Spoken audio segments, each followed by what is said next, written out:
Audrey, encore une histoire de prédateur sexuel récidiviste. Cette fois, il est en cavale. Ouais, au risque de récidive, il s'appelle Mario Charette, 65 ans.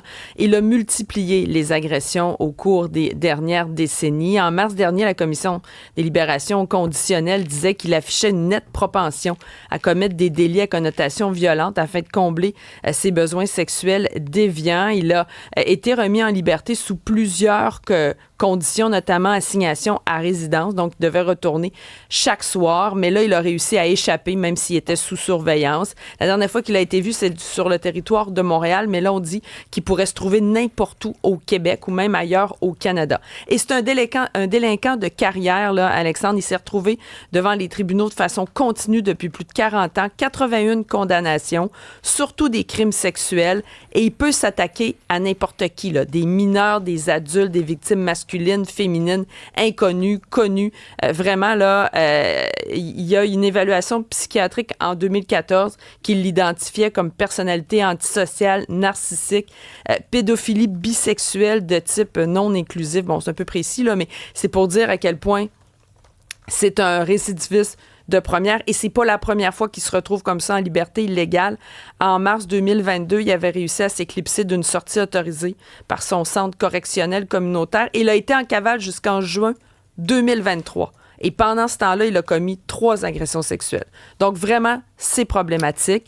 Et on suggère, si on le voit, évidemment, d'appeler les policiers. On peut-tu suggérer à la Commission des libérations conditionnelles d'arrêter de le libérer, cette espèce de fou furieux-là? Non, mais c'est parce que tu me fais l'énumération de ça, là. C'est épouvantable. Ben non, mais c'est parce que multirécidiviste, criminel de carrière depuis plus de 40 ans, puis à chaque fois... Il saute. La Commission de libération conditionnelle, là, ces prix Nobel-là, les brillants, là, il l'évalue. Un individu dangereux. Mais, on va vous libérer. Pas de souci. Ben non, pas de souci. Là, il y a des conditions. Ah ben oui, il y a des... Ben oui, penses-tu vraiment... Pas le droit de manger des bonbons à 5 heures. Un instant que le bon Mario va respecter ses conditions. Puis là, après ça, là, il a obtenu l'étiquette de délinquant à contrôler. Mais c'est pas assez. Ce genre d'individu-là, c'est délinquant dangereux. Tu prends la clé, là. Tu perds la clé. Il n'y a rien à faire. Il n'y a rien à faire avec ça, là. Il n'y a rien à faire avec ça, là. Puis là, pendant cette cavale-là, est-ce qu'ils vont faire d'autres victimes? Puis après ça, on va être donc choqués, on va donc s'indigner. Puis après ça, tout le manège va recommencer. Tant et aussi longtemps que le problème n'est pas réglé à la source avec la Commission des libérations conditionnelles, on va se retrouver dans la même situation. On est bon pour s'indigner. Ben, on est très bon pour s'indigner. Très bon on en fait un métier maintenant. Oui, mais parce que pour passer à l'action, c'est difficile. Ça dort au gaz. Ce phénomène-là, on le voit de plus en plus souvent, Audrey, et c'est dans le journal ce matin, des clients qui vont au resto, se goinfrent, puis après ça, partent sans payer. Et là, il y a des restaurateurs qui en ont plein à leur casse et qui les exposent sur les réseaux sociaux. Et c'est certainement pas pour tout le monde des oublis, là. Ben non, c'est des oublis, non.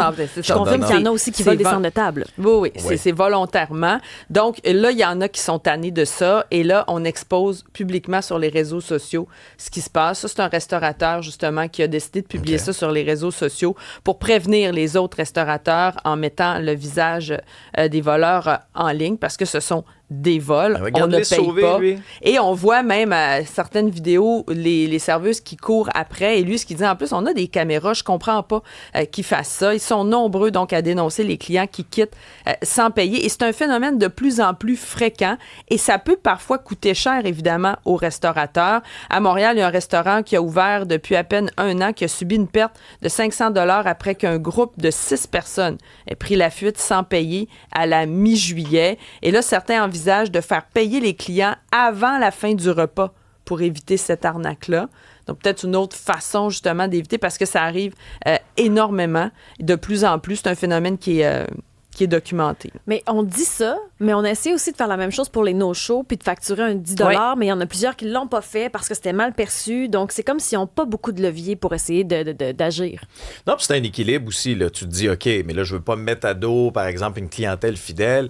Mais dans ce cas-ci, moi... C'est épouvantable. C'est épouvantable là, de faire ça. Scène culturelle, Isabelle, une bande-annonce officielle qui vient d'être dévoilée sur le film à paraître sur Gilles Villeneuve. La bande-annonce est vraiment touchante. On sait que ça a pris du temps. Ça fait des années que ça traîne. Il y a eu des dépassements de coûts, mais ça vaut la peine. Le film va prendre l'affiche le 11 novembre, mais c'est aujourd'hui qu'on a vraiment les 2 minutes 30 là, qui, honnêtement, c'est difficile de rester indifférent.